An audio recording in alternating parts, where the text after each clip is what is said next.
welcome to Curry and Mitchell from Watts to Brooklyn. I'm Sheldon Curry, here once again along with my good friend James Mitchell. And we're going to do something a little different today. We're going to talk about a number of erroneous myths, misconceptions, what we like to call BS traditions, inconsistencies, on and on and on and on. I think you get the gist. So here we go. What's up, good brother? Everything's good. Everything's good. Back here in sunny Carolina. Beautiful day today. No complaints. None at all. All right, we got a little sunshine going here in sunny Southern Cal for a change. As you know, we've About time, right? been like Noah's Ark. All the rain Right. been coming down the last couple of months. So I know. yeah, I know. man. You start seeing animals two by two. That's right, man. That's right. Matter of fact, I did see 2 rabbits last night. So Watch out. watch out. I know. All right, man. So let's kind of delve in. There's no real order. I'm gonna let you get started. What's a myth, a misconception, an inconsistency, or something in the sports world that we just think doesn't make a lot of sense, or logical, or whatever? Okay. I'll start with baseball because baseball seems to have most of those kinds of things. Maybe it's because it was the national pastime for so long, you know.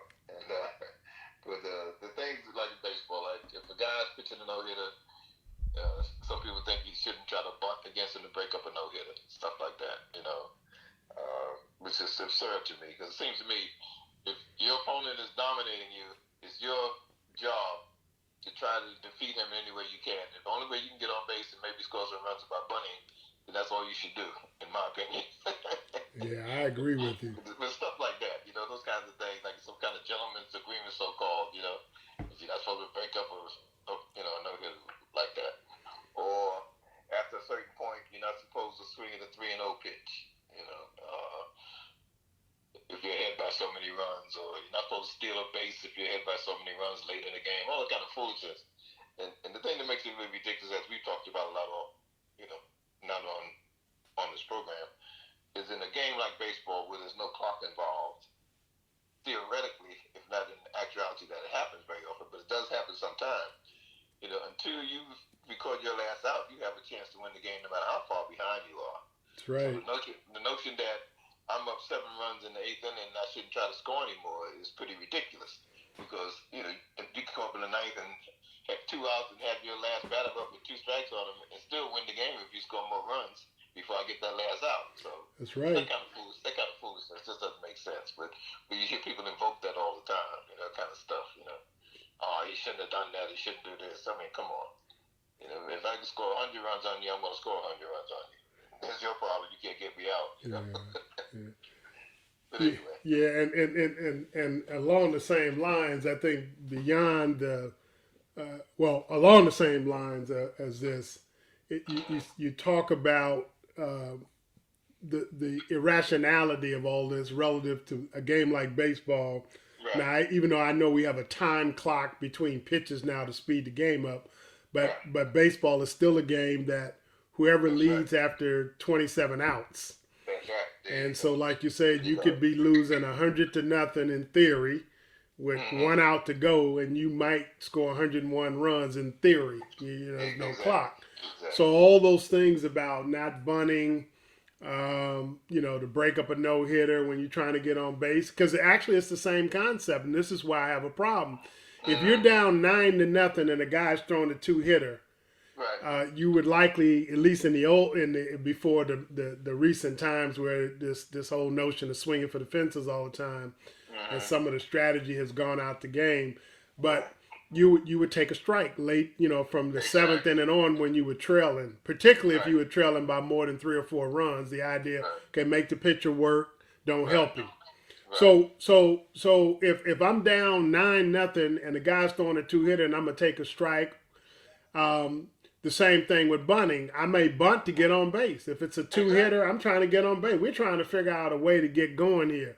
So it shouldn't matter that there's a no-hitter going on. And actually the no-hitter it makes it even more pertinent that I bunt because a bunt is a single. It's a hit. Right.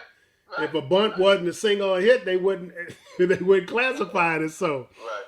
So I guess to show you how dumb this is, if it's part of the strategy, if the pitcher is pitching me in and out, up and down, off speed, changing speeds, doing in and out, brushing me off the plate, the infield is moving, depending on what type of hitter I am, they fade.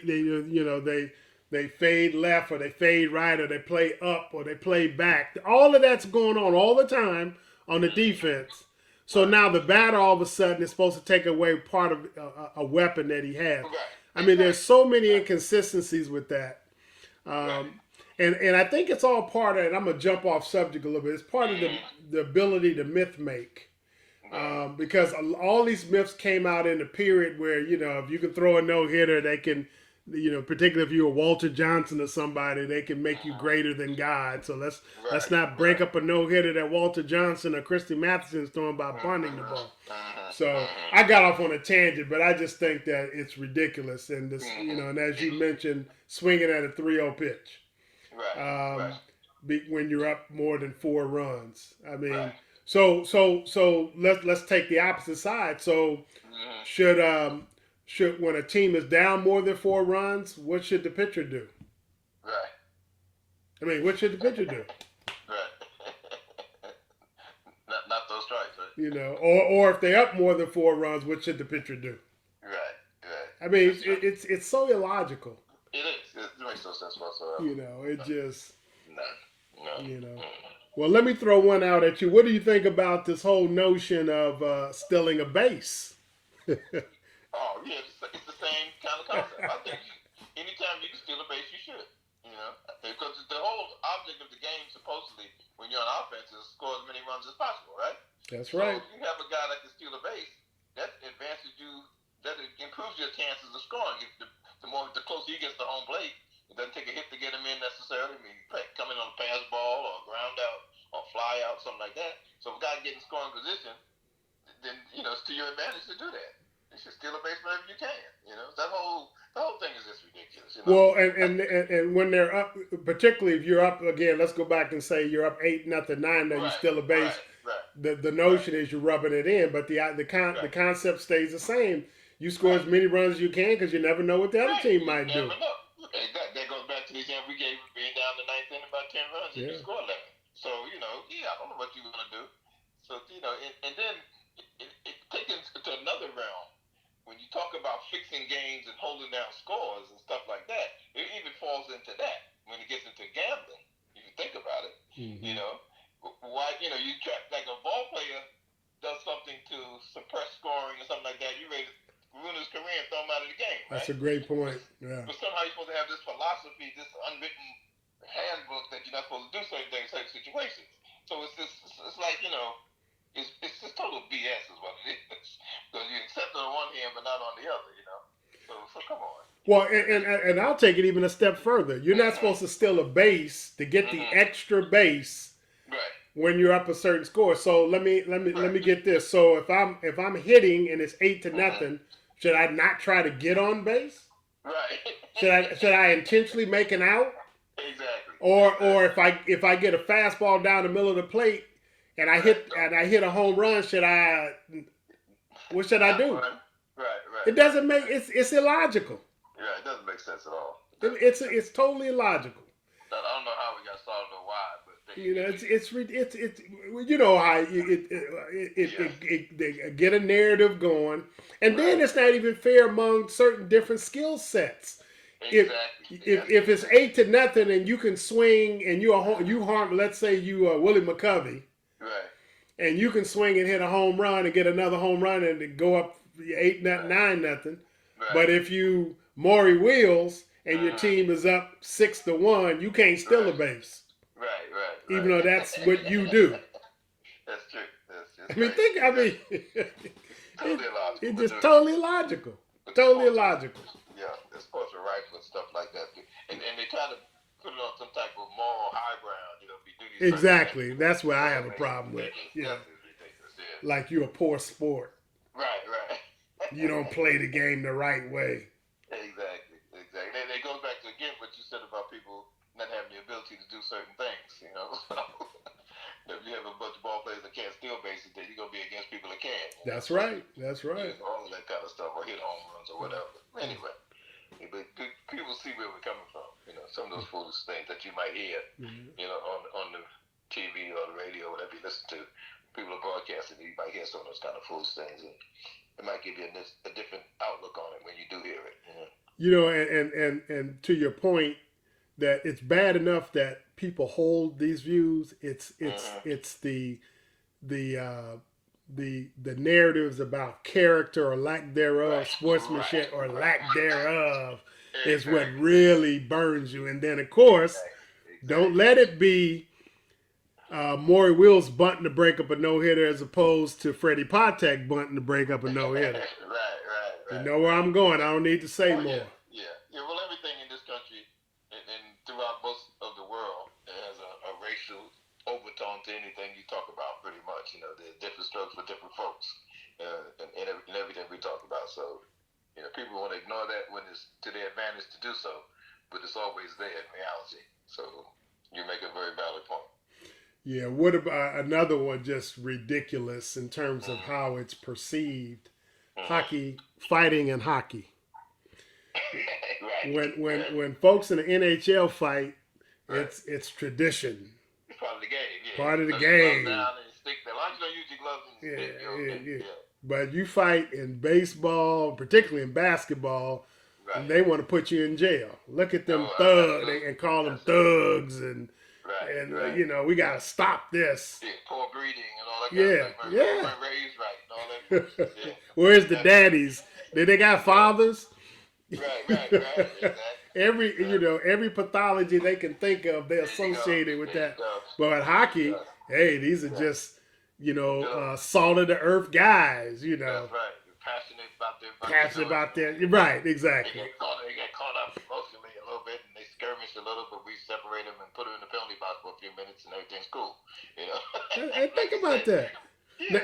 Now, if hockey was full of brothers, fighting, you know what the narrative would be. Right. You know what the narrative would be. But that's perfect. That's a perfect. Ooh, man, I just like when I see some of that, man. That's always driven me up the wall. I see that since I was a kid. I couldn't put that one together, you know. Why is that okay? yeah, they can go for it, but it's fine, you know. Another one I think is in terms of just don't make a lot of sense. Well, and it's unfair, I guess. It may make sense to some people. The NCAA selection committee, when there's a key injury to a team, they want to drop their seed. Now, the idea that's supposed to make sense is it's so-called competitive balance. So let's say, you might remember this a long time ago, 25, 30 years ago, whenever that was, Kenyon Martin was the All-American power forward for Cincinnati. Right. And I think they were number one in the country when the brackets were announced. And I think he sustained an injury. I can't remember if he played or not, but and so there was some discussion about dropping him. Now, to be honest, I can't remember if they got dropped to a 2 seed or they went from maybe the top team on the one line to the fourth best on the one line. But the whole idea was that was okay, and I think it's not okay, because I think that if you played a whole season and your team earned this, even if you sustain an injury, that should not change your seeding. You should not be penalized. And in fact, it should help you, because maybe your key player comes back if you can win that first or second round game. And to show you how illogical that is relative to the sport, that's like we getting ready to play the NBA Finals, and this has actually happened. Like that, and say Magic Johnson gets hurt at the beginning of the thing. Do you now say, oh, now we're going to replace the Lakers with the team they beat in the Western Conference Finals because the Lakers are no longer healthy? I mean, if you think about it, it's the same thing. I know. It's the same. We've seen it in baseball where guys have missed Reggie Jackson missed the 72 World Series. Right. He got hurt in the ACL, ALCS. So that'd be like, okay, well, whoever they beat, whoever finished second, or the Tigers, that's who they beat that year. Now the Tigers are now going to play in the World Series because they don't have their best player. So I'm just saying, man. I don't know what you think on that, but I think you're spot on. That doesn't make sense at all. It doesn't make sense. It really doesn't. I mean, the only thing that makes sense is in Las Vegas. Oh yeah, When you're but sitting odds, you know, so if you get into gambling, you might consider those factors how you gonna play your money. But in terms of team achievement, you can't do that kind of stuff. yeah, but even if we go into gambling, to your point, yeah, if you miss your star player, it's gonna move the line. It does, yeah, exactly. You know, so if Magic's playing you 8-point favorite, Magic's out, you might be pick 'em. So, but you know, but that you know, this stuff, man. I'll give you another one.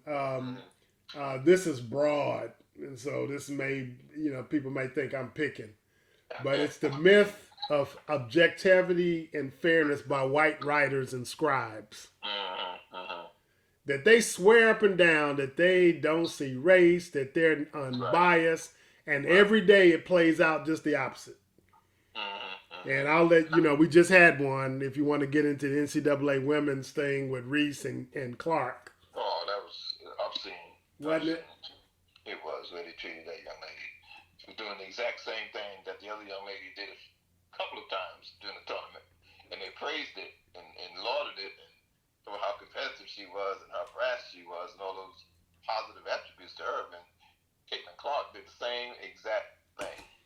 And then this young lady gave it back to her, and it was the most obscene thing you ever saw in sports. How could a young lady act like that? And, oh, that's so unsportsmanlike. This cute old woman guy went on call her names and stuff. Oh, that effing idiot or whatever term expletive he used. They blacked it out.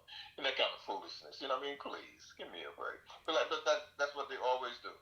Goes on all the time, man. Yeah. And matter of fact, there was I forget, I don't want to get the wrong entity, but it was one of these networks that did a little segment on Caitlin Clark and talking about her trash talking and just doing this. No, you know, now she was basically she was a killer and she don't take no mess and don't take no prisoners. And they were lauding that. Of course. Just like they used to laud Larry Bird, who used to talk a lot of trash. Talk a lot of junk on anybody, right? But then when the hue changes, then something's wrong with it. It's a negative, yeah. And so, it's boorish. So going back to these so-called objective white writers, their objectivity is just ridiculous, or lack thereof. Yeah, exactly. Non-existent. It's non-existent, man. It's non-existent. No. Non-existent. Can't get beyond race to save their lives. You know, they just can't do it. You know, they just bred in them, and they're born with their foolishness, and they stick to their guns because for whatever reason, I think a lot of times it makes them feel, you know, they're superior somehow to other people by putting them down over BS that they do themselves. You know, or the worst perpetrators of the same kind of stuff. It's rife throughout society, unfortunately. You see it all the time. All the time. So it's not going to be different in sports. Same mess. And actually, I believe sports is a microcosm of great society, and I think, particularly in terms of things, in the way that sports is covered and the narratives that are promoted, tells you everything. If you knew nothing about this country and how it operates, sports will tell you everything, and every day you're reminded of it. That's true. You know, we saw the Angel Reese and the Caitlin Clark narrative. We saw Jill Biden, the Vice President of the United States. I mean, the wife of the President of the United States, because she was he was former Vice President. Wanted to invite Iowa, the loser, to the White House, which has never been done before. Never been done. And why would you think to do that? And I've heard people try to justify it. Well, you know, she meant well. Well, what she had meant. We just last year in in the Super Bowl, did they invite the Philadelphia Eagles to the you know, I mean, we can go go on and we can just keep going backwards.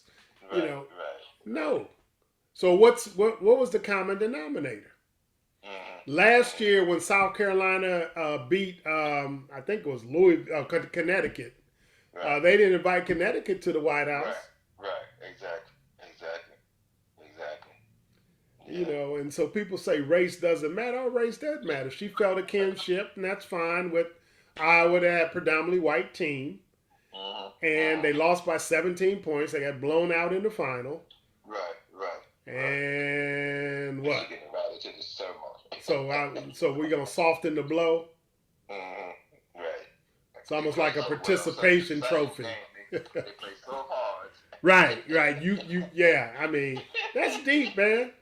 It is, but that's consistent. That's consistent. That's But America for you. but that inconsistency is just blatant.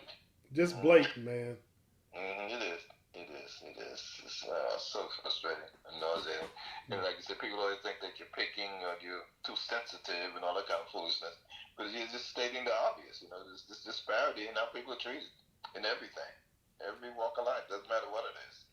It's just, the boogeyman complex, Yeah. And it's crazy. yeah. You have any other inconsistencies or myths or stereotypes? Some things run throughout other sports too, like they're supposed to run up the score, that kind of stuff, and games with clocks, like basketball and stuff like that. You get ahead. I don't know what you're supposed to do. You're supposed to tone down your game, or like in football, you get ahead by a certain amount of points, you're not supposed to score anymore, and all that kind of foolishness. Teams. A lot of times, if you overmatch. If your team is so much superior to another team, what the coaches will do is, play their secondary players more and get them some experience. But the notion shouldn't be that they shouldn't go in there and run their plays. There you go. That's what I was getting ready to say. They're supposed to get as much experience. That's exactly what I was getting ready to say. Yeah, do the same thing. If you can't stop somebody from scoring, that's your problem, not the other teams. So you're not supposed to hold back because you're not as good as they are. They're supposed to beat you as well as they can. It's just it just crosses so many lines because on one hand, if somebody holds down the score, like I said, they get their careers. You're gambling and cheating, and then you put it on the larger scale. It's okay. It's sportsmanlike to do the same thing. Come on. The object is to score every time you touch a ball in an offensive game like that, and every play is drawn up like in football to score a touchdown.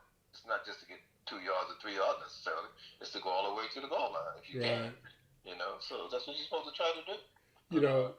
And I think we're big on sportsmanship, but I think sportsmanship comes in other forms. You hit it perfectly when you said, a team that overmatches another team, they put in their reserves. The reserves should be able to run the same game plan that they run. Right. I mean, I'm with you on that. I am absolutely with you. So, for instance, if a team passes the ball 95% of the time regularly, their reserves should be able to come in and pass it 95% of the time. That's the offense that they run. These are the guys you're trying. And so, I think where sportsmanship comes in is not you take the score from 55 to nothing to 77 to nothing. I think the sportsmanship is things like taunting, and yet. So many people are okay with that, except for when Angel Reese does it, of course. To Caitlin Clark. But it's filled with all this Sports Center stuff now, where you dunk on somebody and you stand over them. See, to me, that's poor sportsmanship. Exactly. That's the poor sportsmanship. Right. Or every time you score a 3-point basket, you run up with all the 3 Yeah, all that kind of foolishness. Or he's too little, he's too short, he's too small. To me, that's poor sportsmanship. There you go. Eliminate that foolishness. Across the board. Yeah. See, but again, we can draw the linkage through what they consider that lacks sportsmanship and what really is. Think about how irrational that is. Right, exactly.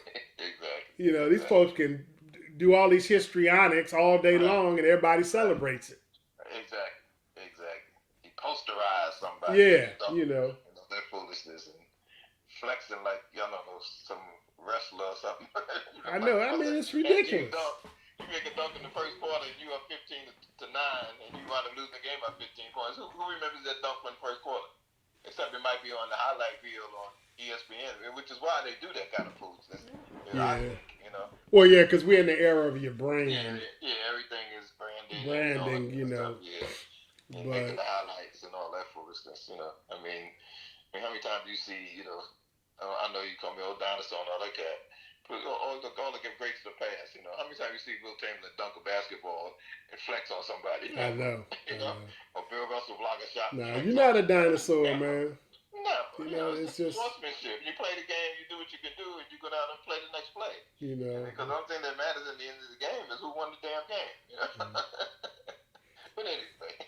But no, but I think we hit on something that you know, when you link what really is sports, lack of sportsmanship versus the things that they promote, that's illogical. That's irrational. Exactly. You know, so I just, you know, but and again, because sports is such a microcosm of society, then we see it play out in what I call the real world with real life consequences. Right. You know, you got these legislatures, whether they're state, local, or federal, or the U.S. House or the U.S. Senate, and do these dumb things. They'll hold hearings on nothing that doesn't improve anybody's lives, and the things that matter, you can't get them to do anything on it. No. You know, like killing all these kids dying in these schools with these guns and these mass murders.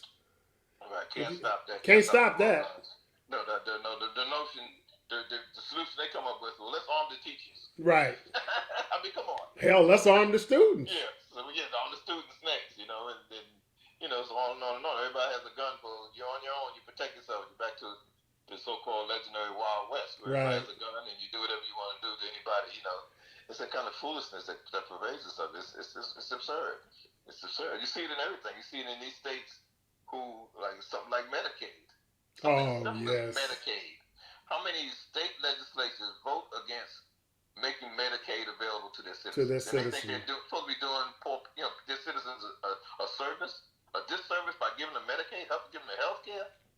Some of these states, they deny that because it helps. It might help a few people that don't look like them. That's it hurts as many people that do look like them that are poor who support these idiots and keep putting these kind of people in office. And they do this because it's more important to keep some so-called minority from seemingly getting a little bit of help that's needed. And it doesn't matter if you screw everybody else along with every other poor person, it doesn't matter what they look like. But it's that kind of racist foolishness that goes on. You see it everywhere, in everything, you know, and that kind of stuff just drives me up a wall, man. It's, like I live in North Carolina, they just getting around to making Medicare available to all their citizens. I mean, hundreds of thousands of people have been without health care in this state because a few racist legislators, you know, will not allow Medicaid to be available to them. That kind of mentality. I know I'm off sports here. Because we're saying that sports is a microcosm, and now you're giving great examples of this, how illogic and unfair and inconsistent, hypocritical, and this is perfect. This is perfect. People have died, it's perfect. What little money they had because they had to pay for or make decisions about medicine over food and all that kind of foolishness because of that kind of legislation, you know. But they were more concerned about making it difficult for people to vote, right? You know, than it is to provide health care for everybody, you know. I mean, so that same illogical mentality that leads to this, and for these legislators, is the same thing with sports writers and how they look at things and these stupid traditions, and it's just the same mentality, man. It's the same mentality. And it all comes back. It all comes back. So inability of this country to deal with their racial heritage and the racism that they spew and everything, and judge everything by it. That's what always comes back to that. And until that's dealt with, it's always going to be like that. Yeah. Unfortunately.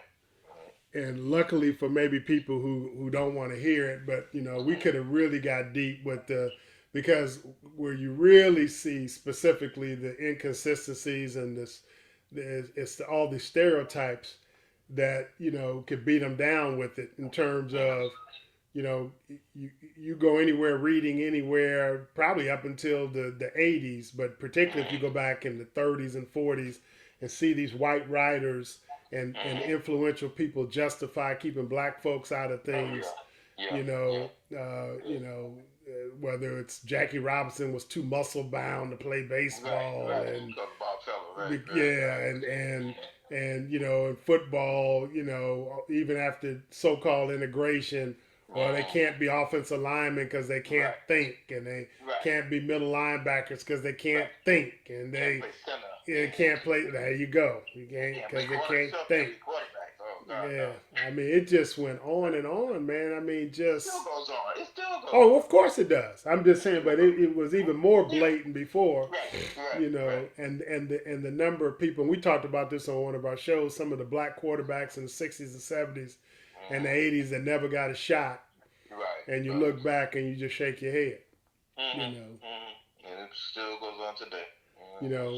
And we didn't touch on it, but they had a nice special on Charlie Ward on ESPN. I don't know if you got a chance to see it. And I was a big Charlie Ward fan. I forgot all about Charlie Ward. Yeah, National championship, Heisman Trophy winner, and nobody drafted him. Nobody drafted him. I used to make a joke about him when he was playing basketball with the Knicks. I used to say the best quarterback in New York is on the Knicks bench. That's right. You were right. He was.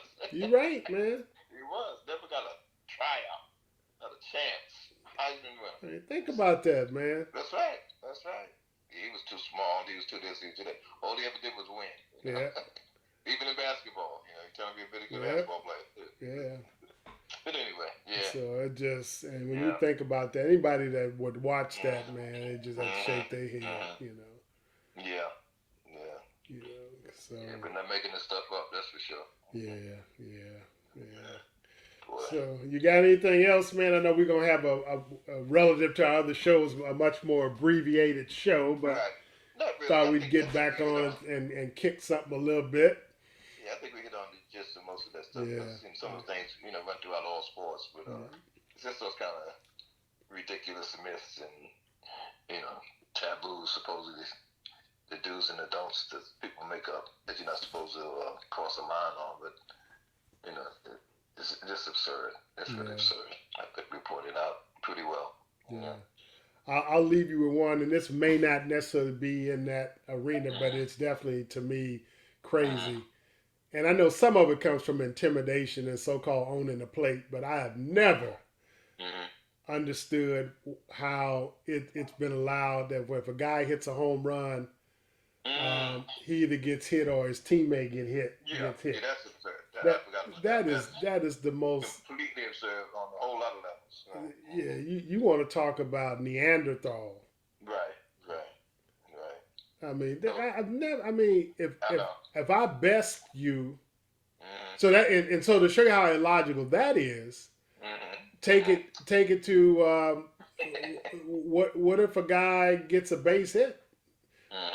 Do you throw at him? Which, I mean, I guess, I know they, sometimes when a guy steals a base, they'll throw at him, but they don't want to hit him because they don't want him to get back on base. I mean, it just doesn't make any sense, man. It just be like it'd be like in basketball if you hit a jump shot and the guy go and punch you upside the head because you hit a jump shot. If you strike me out, can I throw my bat at you? There you go. Right. There you go. Yeah, that's ridiculous. I mean, it's just ridiculous. It is absolutely ridiculous. If you think about it, it don't make no.